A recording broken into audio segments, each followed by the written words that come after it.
बहुत शुक्रिया स्पीकर साहब, आपने मौका दिया है। 27वीं आईनी तरमीम जो आज ऐवान में ले हुई है उसके हवाले से बात करने के लिए आज हमारे पास ये तरमीम आई है बाकायदा। कल ये सेनेट ऑफ पाकिस्तान से मंजूर हुई है। कुछ वक्त से इस तरमीम के हवाले से बात हो रही थी, बल्कि मैं कहूँगी कि कुछ महीनों से क़यास आराइयाँ थीं कि कोई तरमीम आ रही है, और हमने बार बार मीडिया को ये बताया कि हमारे इल्म में इस तरमीम के हवाले से कोई इतला नहीं, ना हमें ऑफिशियली बताया गया, लिहाजा हम किसी भी स्पेक्यूलेशन पर रिएक्ट नहीं करेंगे। लेकिन फिर कुछ रोज़ कबल हमारे पार्टी के चेयरमैन जनाब बिलावल भुट्टो जरदारी साहब को और सदर मुमलिकत जनाब आसिफ अली जरदारी साहब के पास वज़ीर आज़म शहबाज शरीफ साहब अपनी टीम के साथ तशरीफ़ लाए। उन्होंने पाकिस्तान पीपल्स पार्टी को बाकायदा तौर पर एतमाद में लिया और उन्हें बताया कि ये प्रपोजल्स हैं जो हम 27वीं आईनी तरमीम में लाना चाहते हैं। 3 नवंबर था जब हमारे चेयरमैन जनाब बिलावल भुट्टो जरदारी साहब, जो खुद इस ऐवान का हिस्सा हैं, उन्होंने 3 नवंबर को एक्स अकाउंट पे जो अपना है उस पर एक पोस्ट डाली जिसपे उन्होंने बताया कि इस तरह वज़ीर आज़म साहब आए हैं और इन नुकात पर वो पाकिस्तान पीपल्स पार्टी की हिमायत हासिल करना चाहते हैं। तो ये तो मैं समझती हूँ कि एक ऐसा कदम था जिसे पाकिस्तान पीपल्स पार्टी के अरकान तो हमेशा ये बात करते हैं कि शफाफियत हमारे लिए बहुत इम्पोर्टेंट है, लेकिन जो हमारी जमात से नहीं भी थे और जो हमारे क्रिटिक्स भी थे, उन्होंने भी इस बात को सराहा कि बिलावल साहब ने फ़ौरन उस पोस्ट के ज़रिए तमाम लोगों को एतमाद में लिया और बताया कि इस तरह का प्रपोज़ल बाकायदा तौर पर पीपल्स पार्टी के सामने आया है। इसके बाद चेयरमैन साहब ने खुद अपने उस पोस्ट के अंदर 6 नवंबर की एक हमारी जो सीसी का ऐलान किया कि सदर मुमलिकत कतर के दौरे पर हैं और वापस आते ही वो 6 नवंबर को पाकिस्तान पीपल्स पार्टी का जो हाईएस्ट फोरम है decision making, central executive committee का इजलास बुला लिया गया। और इस बात को भी अप्रिशिएट करना ज़रूरी है कि सदर मुमलिकत कतर के दौरे से वापस आए, एयरपोर्ट से सीधा वो सेंट्रल एग्जीक्यूटिव कमेटी की मीटिंग में तशरीफ़ लाए। तो सर, हम सिर्फ अपनी इस कमिटमेंट का इजहार यहाँ पर दोहराना चाहते हैं कि अगर पाकिस्तान के आइन में एक कोई प्रपोजल आ रहा है 27वीं तरमीम की शक्ल में, तो वो इतना इम्पोर्टेंट इशू है कि इस पर हमें अपनी पार्टी की जो आला क़यादत है उसने फ़ौरन एग्जीक्यूटिव कमेटी जो पार्टी की है उसका इजलास बुलाया। मुझे नहीं पता कि ये प्रैक्टिस किसी और जमात ने की या नहीं की, लेकिन मैं सिर्फ अपनी जमात की एक वर्किंग आपके साथ शेयर कर रही हूँ कि पहले पब्लिक को एतमाद में लिया गया उस एक्स पोस्ट के ज़रिए, और उसके बाद अपने तमाम जो मेंबर्स हैं एग्जीक्यूटिव कमेटी के उनको बुलाया गया। एक हम टेबल पे बैठे। सर, वो एक दिन की मीटिंग नहीं थी या वो चंद घंटों की मीटिंग नहीं थी, वो मीटिंग 2 रोज़ चली है। वो एक दिन में हम डिस्कशन मुकम्मल नहीं कर पाए, लेकिन एक दिन के इस इख्तिताम पर खुद पीपल्स पार्टी के चेयरमैन ने मीडिया को ब्रीफिंग दी, अपडेट दी कि क्या डिस्कस हुआ है, और दोबारा कल हम इस मीटिंग को कंटिन्यू करेंगे। तो I just want to share the kind of seriousness and commitment that Pakistan Peoples Party has shown towards the constitutional amendment that was brought to us by the government on a certain date। तो ये तो हमारा एक तरीका था।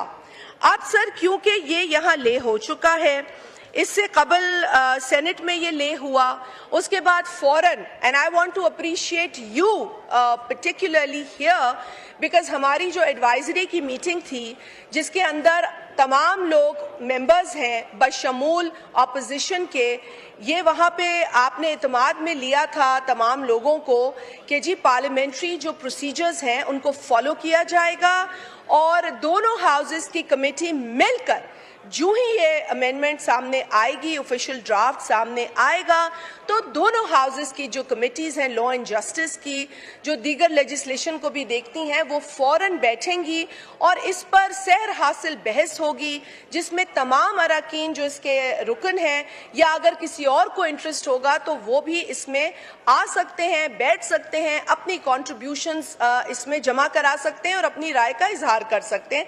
सो I think this was it's a very good idea from your side, क्योंकि आपने इसको एक, मैं समझती हूँ, ओपननेस जो आपने इसमें शो की है पार्लियामेंट्री फोरम्स को एंगेज करने की, वो काबिले तहसीन है. सर, इसके बाद सेनेट के अंदर भी ये आ गया, ले हुआ, ये मीटिंग्स हुई और मैं जानती हूँ हमारे ऑनरेबल कॉलीग्स जो इस कमेटी का हिस्सा थे नेशनल असेंबली से या सेनेट से, उन्होंने long hours, these were marathon meetings, these meetings went on for many hours. रात को ये फारिग होते थे और यकीनन बड़ा एग्जॉस्टिव ये पूरा प्रोसेस था. इसमें बैक एंड फोर्थ भी हो रहा था, पॉलिटिकल पार्टीज को अपनी लीडरशिप से भी बात करनी थी, कोई मेंबर कोई राय देता था, कोई जमात कोई राय देती थी. तो ये एक प्रोसेस था जो डेमोक्रेटिक एनवायरनमेंट में ही फॉलो होता है. हमारे कुछ साथियों को अनडेमोक्रेटिक एनवायरनमेंट में भी काम करने की आदत है. मुझे याद है कि मरहूम जनरल मुशर्रफ के सबसे बड़े हामी जो हैं वो उस तरफ बैठे हैं. उनके रेफरेंडम में जो पोलिंग एजेंट से लेकर वोटर हो या कैंपेन चलाना हो, वो इनके जिम्मे था. तो मैं समझ सकती हूँ कि जमहूरी प्रोसेसेस को ये नहीं समझते, जमहूरी प्रोसेसेस इनके सर से गुजर जाते हैं. मैं समझ सकती हूँ कि जब ये यहाँ इनको जब हुकूमत दे दी गई थी, बिठा दिया गया था और जब इनका स्पीकर यहाँ बैठा था, जिनका मैं बहुत ज़ाती तौर पे एहतराम करती हूँ, लेकिन बतौर स्पीकर मेरे उनके साथ बहुत इख्तलाफात हैं, क्योंकि वो दर्जनों बिल्स लाते थे और हर बिल जो था उससे पढ़ा नहीं जाता था, सिर्फ कहा जाता था पढ़ा हुआ समझा जाए. अब पढ़ा हुआ समझा जाए, अगर आप पार्लियामेंट को इस तरह के रूलिंग्स देते हैं तो ये पार्लियामेंट का इस्तेहकाक गिराने की बात है. लेकिन पार्लियामेंट का इस्तेहकाक उस दौर में बहुत ज़्यादा गिराया गया, जिस पर मैंने उस वक्त भी एतराज़ किया. मैं आज भी उनका एहतराम करते हुए उनकी उस रवैये और कॉन्डक्ट पे एतराज़ ज़रूर करती हूँ. और आज सर ये कॉन्स्टिट्यूशनल अमेंडमेंट है. Again I would say it's a package. Many articles जो हैं इसमें मेंशन्ड हैं, डिफरेंट नौयत के आर्टिकल्स हैं और मुझे इस बात का पर फख्र है कि इस पैकेज की फाइनल शक्ल तो खैर फाइन ट्यूनिंग के बाद आई है, लेकिन इसके जो खदो खाल हैं वो हमारी पार्लियामेंट, हमारी जो पार्टी की एग्जीक्यूटिव कमेटी की मीटिंग है उसमें डिस्कस हुए हैं. So I am aware, at least I can say that. I don't know how many members sitting here from different respective political parties can claim that, but I can tell you that as a member of that executive committee, my leadership took me into confidence as soon as the government took them into confidence about this proposed constitutional amendment draft. Sir, senate से पास होने के बाद यहाँ पर passage के लिए एक चीज़ आई है जिस पर हमें बात ज़रूर करनी है. इसमें कुछ चीज़ें किसी को एतराज़ हो सकता है, कोई हिमायत कर सकता है, लेकिन मेरा ख्याल ये है कि अपनी जो गुफ्तगू है उसको इस सोच के साथ करें कि ये पाकिस्तान का मामला है, ये पाकिस्तान के आईन का मामला है. मुझे खुशी हुई कि आज बताया गया कि पाकिस्तान के इस आइन में प्रीएम्बल में चोजन रिप्रेजेंटेटिव्स का जिक्र है. हम बार बार ये कहते थे कि चोजन रिप्रेजेंटेटिव्स को आप इस तरह जलील ना करें. आप चोजन रिप्रेजेंटेटिव्स को ये ना कहें कि मैं उनको रुलाऊंगा, मैं उनका एसी छीन लूंगा, मैं उनको ख्वार करूंगा, मैं इनकी चीखें निकालूंगा.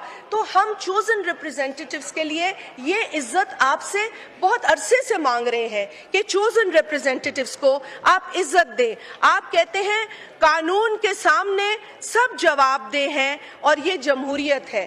तो हम आपको आज भी पूछते हैं कि आपने किस कानून के तहत 3 अप्रैल 2022 को इस असेंबली को डिसॉल्व किया था?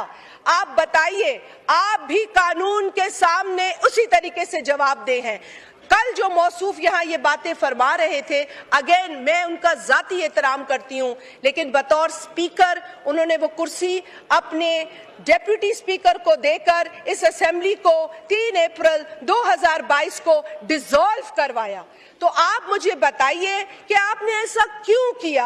आप जवाबदेह हैं ना सिर्फ कानून के आगे बल्कि पूरे पाकिस्तान के आगे, क्योंकि पाकिस्तान के वोटर्स के वोट से वो असेंबली बनी थी जिसको आपने सरहन गैर कानूनी, इलीगल, अनकॉन्स्टिट्यूशनल तौर पर आपने डिसॉल्व किया। आपने अपने दौरे हुकूमत में इस असेंबली को जिस तरीके से चलाया वो बातें दूर नहीं है। हम यहीं बैठे थे, हम उस तरफ थे, और बड़ी बदकिस्मती की बात थी उस दौर के एक बजट सेशन का मैं हवाला दूंगी, जब इस साइड पर बैठी हुई वो जमात हुकूमत के अंदर बजट की किताबें ऑपोजिशन पर फेंक रही थी।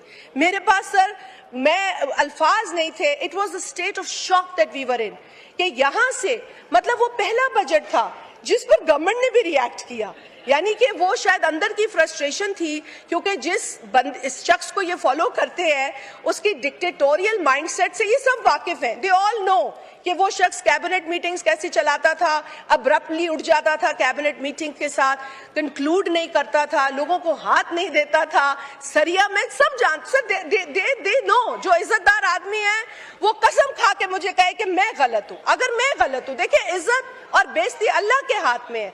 वो किसी इंसान के हाथ में होती तो ना किसी की पगड़ी रहती, ना किसी की चादर रहती, ना किसी का दुपट्टा रहता। ये अल्लाह ने अपने हाथ में ली है। तो लेकिन जो गुरूर और तकब्बुर नाउज़ बिल्लाह हमने उस जमाने में देखा, मैं कभी नहीं चाहूंगी कि वो हम इस दौर में देखें। किसी के साथ ज्यादती नहीं होनी चाहिए, लेकिन जिन जिन के साथ ज्यादतियां हुई हैं कम से कम आज उसका इतराफ करें। आज माने वो बयानात गलत थे, आज कहें वो गलत था। आप हमें बता रहे हैं फौज के एहतराम की बात। सर फौज इस स्टेट का एक इंस्टीट्यूशन है। शहीद जुल्फिकार अली भुट्टो ने 93,000 सोल्जर्स दुश्मन की जेलों से आजाद कराए थे। आज भी पाकिस्तान उस एहसान को नहीं भूला। आज भी वो 93,000 जो सोल्जर्स थे वो पाकिस्तान के सोल्जर्स थे। शहीद जुल्फिकार अली भुट्टो को वो सहरा जाता है। जो हमें कल बांग्लादेश की यहाँ बातें की जा रही थी, शुक्र अदा करें कि ये शहीद जुल्फिकार अली भुट्टो थे जिन्होंने कई बातों को उस जमाने में सामने नहीं आने दिया। क्यों? पाकिस्तान के लिए, पाकिस्तान की बका के लिए, पाकिस्तान की इज्जत के लिए। उनको तो 2 टुकड़े मुल्क मिला था, उन्होंने तो इस मुल्क टूटे फूटे पाकिस्तान का उनको जिम्मेवारी सौंपी गई थी। और ये तोहमतें जो कल लगा रहे थे, मैं उनसे कहूंगी कि तारीख पढ़ें, लेकिन मस्क शुदा तारीख ना पढ़ें, सही तारीख पढ़ें, डिस्टोर्टेड हिस्ट्री ना पढ़ें खुदारा। क्योंकि आप जो आज सीखेंगे, अगर आपने वो न्यूट्रलिटी में नहीं सीखा तो आप कल आने वाली नस्लों का नुकसान करेंगे। अगर आपने प्री कंसीव्ड तरीके से कोई बात पढ़ी या एक टॉक्सिक तरीके से बात को समझने की कोशिश की, तो you will always misguide the generations ahead of us. So sir, आप कल ही इस ऐवान में शहीद जुल्फिकार अली भुट्टो की स्ट्रगल, उनकी कुर्बानियों, उनकी जिद्दोजहद के हवाले से एक रेजोल्यूशन हमारे ऑनरेबल कॉलीग्स लाए, जिसे इस हाउस ने यूनानिमसली अप्रूव किया। And I want to also thank this august house. हम सब जानते हैं उस शहीद का स्ट्रगल। जब आपको तारीफ करवानी है तो आप भुट्टो साहब की मिसालें देते हैं, और फिर यहाँ बैठकर जब पीपल्स पार्टी पे हमला करना है तो उसी शहीद के ऊपर आप तनकीद करते हैं। This is a very wrong policy. अगर प्राइम मिनिस्टर जुल्फिकार अली भुट्टो ने पाकिस्तान के लिए कुछ किया तो वो हम सब के लिए किया। हर जमात को उसका इदराक है और होना चाहिए। अगर शहीद मोहतरमा बेनजीर भुट्टो साहिबा पाकिस्तान की वजीर आजम होने के साथ साथ पूरी मुस्लिम उम्मा की पहली खातून वजीर आजम है, तो उसका सेहरा पूरे पाकिस्तान को मिला है, वो इज्जत पूरे पाकिस्तान को मिली है। She has been a global leader and she is recognized across the world. तो जब दुनिया शहीद बीबी के ऊपर फख्र करती है और आप बतौर पाकिस्तानी आई वुड से ये हमारी बदकिस्मती है कि हम नहीं समझ पाते इन चीज़ों को। लीडर्स जो आइकॉनिक होते हैं उन्हें पूरी दुनिया में हर मुल्क सेलिब्रेट करता है and we don't understand. And I understand why we don't understand, because हम politically mature नहीं हो पा रहे, because political victimization जो है वो हमारी priority है। लेकिन for the record I want to also say that People's Party के दौरे हुकूमत में एक political prisoner नहीं था और ये इसका सेहरा सदर आसिफ अली जरदारी को जाता है। हम हमेशा ये कहते हैं कि भी पॉलिटिकल टेम्परेचर्स को इतना रखें कि हम पॉलिटिकल डायलॉग कर सकें। आपको किसी ने नहीं कहा कि आप अपनी राय का इजहार करें, आपको किसी ने नहीं कहा कि आप अपनी बात ना कहें, आप करें, लेकिन पॉलिटिकल एनवायरनमेंट को इतना काम रखें कि कल को हम मुल्क के लिए फैसले जो होते हैं उसमें बैठ के बात कर सके। मेरी किसी से जाती दुश्मनी नहीं है, आपने कुछ मेरा जाती तौर पे नहीं बिगाड़ा, लेकिन जब आप इस तरह की बातें करेंगे जो लीडरशिप के लिए होंगी, मुल्क के खिलाफ होंगी, इंस्टीट्यूशंस के खिलाफ होंगी, बतौर Pakistani I will want the floor to respond to you all. And sir, responsive जवाब दूंगी। इम्यूनिटी की बात आई है सर, इम्यूनिटी की यहाँ पे बड़ी बात हो रही है, आप उठाएं जरा। बहुत यहाँ पे सर बाजरत के साथ सिर्फ जिन्होंने काला कोट पहना होता है उनके पास नॉलेज नहीं होती है, आम पाकिस्तानियों के पास भी नॉलेज है। और मैं ये बताऊं कि खुदारा कुछ रिसर्च करके आया करें, देखें किन ममालिक में प्रेसिडेंशियल इम्यूनिटी है। बल्कि 2020 के भी रशिया के मैं कवानीन देख रही थी, उधर तो उनकी फैमिलीज को भी इम्यूनिटी है from all sorts of criminal and other cases. और इसकी एक वजह है, सर आइन के अंदर जो प्रेसिडेंट का ओहदा है वो ओहदा एग्जीक्यूटिव नहीं है, वो ओहदा डिसीजंस नहीं बनाता, वो ओहदा पॉलिसीज नहीं बनाता। अगेन ये ओहदा आज जिस शक्ल में है उसका सेहरा भी सदर आसिफ अली जरदारी साहब को जाता है कि अगर वो 17वीं आईनी तरमीम को जिस तरीके से एक वही डिक्टेटर जिसको आपने रेफरेंडम में जिताया, वही डिक्टेटर जिसके आपने नारे लगाए, वही डिक्टेटर जिसने पार्लियामेंट के सारे इख्तियारात जो है वो कब्जे में कर लिए, उससे छुड़वाए वो सारे इख्तियारात और आसिफ अली जरदारी साहब ने वो सारी पावर्स पार्लियामेंट को वापस दी।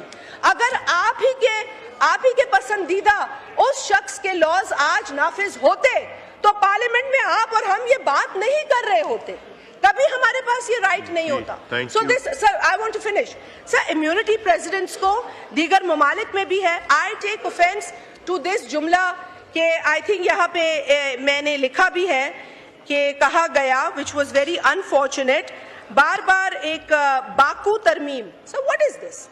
अजरबैजान हमारे एक फ्रेंडली कंट्री है, आपने चाइना के साथ ताल्लुकात खराब किए 2014 में, आपने पूरी कोशिश की कि इस मुल्क में जो भी प्रीमियर आए, जो भी हाई पावर डेलीगेशन आए उसका रास्ता रोको, फिर आपने मलेशिया के साथ भी इस तरह के हरकत किए। देखिए बात सिर्फ इतनी सी है। अल्लाहु अकबर, अल्लाहु अकबर, अल्लाहु अकबर, अल्लाहु अकबर। अशहदु अन ला इलाहा इल्लल्लाह,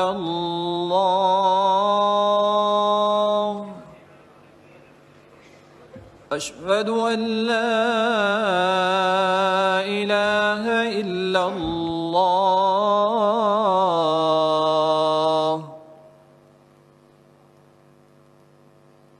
अशहदु अन्न मुहम्मदर रसूलुल्लाह,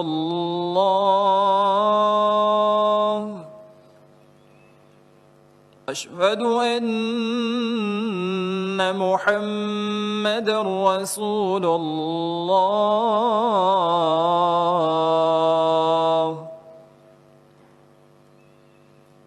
हय्य अला स्सलाह,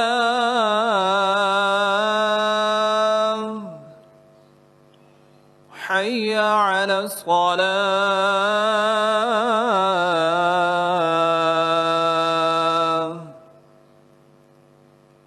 हय्य अलल फलाह।